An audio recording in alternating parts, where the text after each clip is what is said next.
this guy as a young man had a dream to become a big movie star, to come to Hollywood and to become a great director and producer and a writer and all those kind of dreams he had. Of course, everyone told him it can't be done. But, he wouldn't take no for an answer, and he moved across from New York to Los Angeles to Hollywood. And of course, one day, after struggling, like we all do in the beginning, to get into TV and into movies, he had this idea of writing a script. And in longhand, he wrote this script, which was Rocky.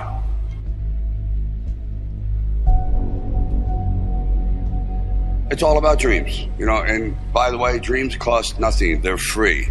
The hard part is just keeping them going, and please keep them going, because we're here for one simple reason. He believed in the dream, I believed in the dream, and our dreams come true, and there's no reason every one of yours can't either.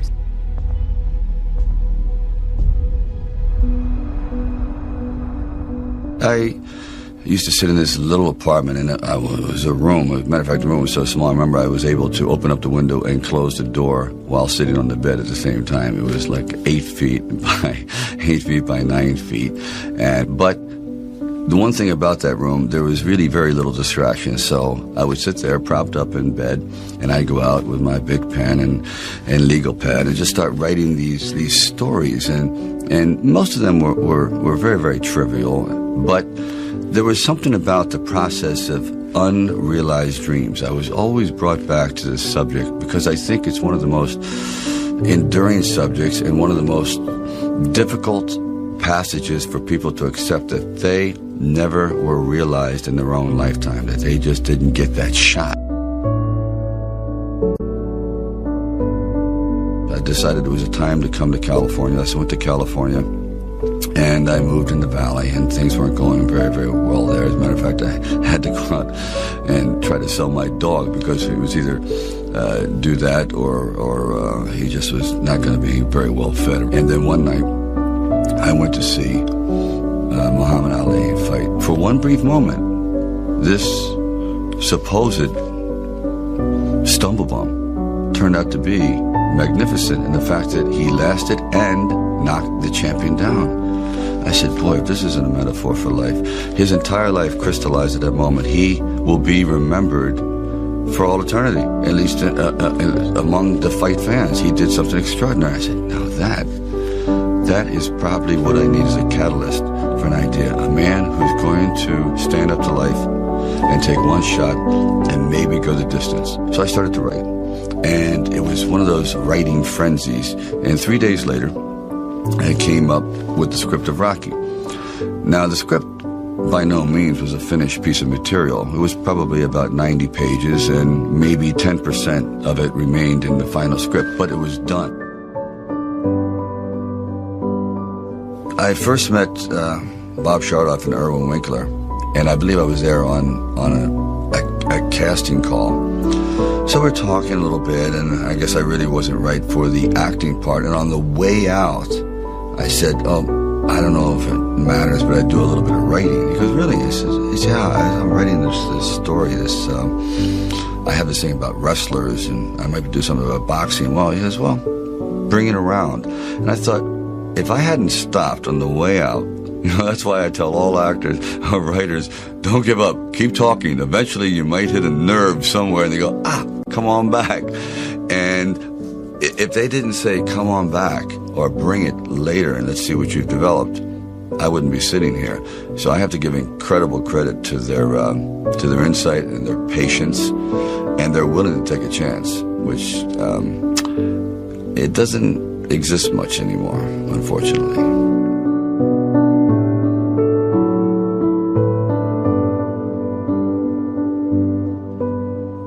Originally, when I brought the script to them, they were fairly enthusiastic about it. The one thing they were not enthusiastic about was me playing the part, and I really can't blame them at the time. But there was something inside of me that this opportunity is never going to come around, and I really wasn't used to money, and I had no idea of what I would be missing. But the temptation started to come forward. First, it was $25,000 and $100,000. I never heard of $100,000 because I had like $106,000 dollars in the bank. And like I said, I had to sell my dog, and things were not looking very, very good. My $40 car had just blown up, so I was taking a bus to work. And still, it didn't matter. I wanted to stick with it. Then it went up to $150,000, $175,000. It went up to $250,000. Now my head was starting to spin.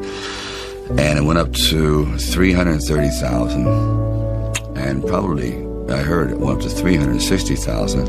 And I thought, all right, you've really managed poverty very well. You've got this down to a science. You really don't need much to live on. I had like sort of figured it out. So I was not in any way used to the good life. So I thought, you know what? If I know in the back of my mind, if I sell the script and it does very, very well, I'm going to jump off a building. And if I'm not in it. So this is one of those things where you just roll the dice and you fly by the proverbial seat of your pants. Say, all right, I got to try it. I got to just do it. I may be totally wrong, and I'm going to be taking a lot of people down with me, but I just believe in it. We were working with the handheld camera at the time with Garrett Brown, and it was somewhat experimental.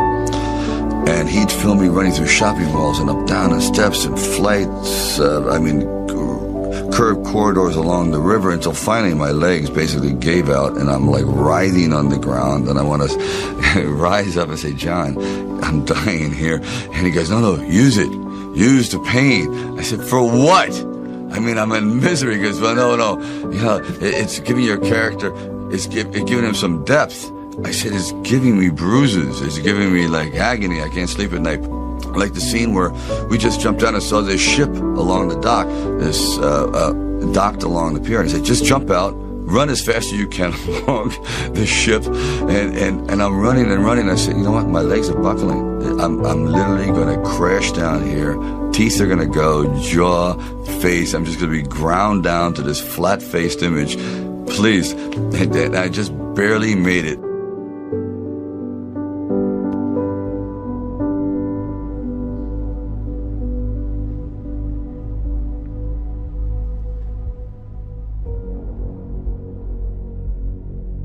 The world ain't all sunshine and rainbows. It's a very mean and nasty place, and I don't care how tough you are, it will beat you to your knees and keep you there permanently if you let it. You, me, or nobody is gonna hit as hard as life. But it ain't about how hard you hit. It's about how hard you can get hit and keep moving forward. How much you can take and keep moving forward. That's how winning is done.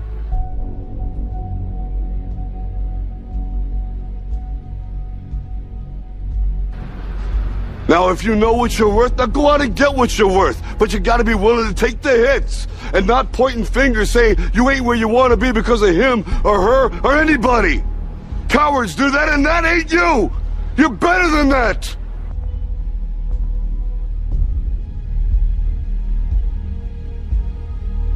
You can't be alone.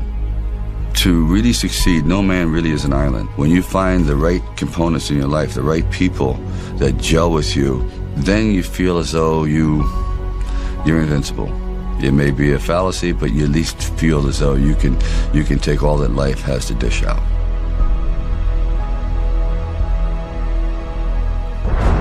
At the very end of our lives, if we can still say, we were never humbled, we were knocked down, but we got up, and I can say, I lived life with integrity, and I took all the blows, as the song says, and I still prevailed.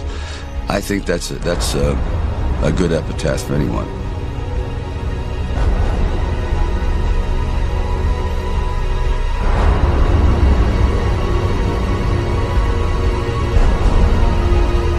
It's all about dreams, and by the way, dreams cost nothing. They're free. The hard part is just keeping them going, and please keep them going, because we're here for one simple reason. He believed in the dream, I believed in the dream, and our dreams come true, and there's no reason every one of yours can't either.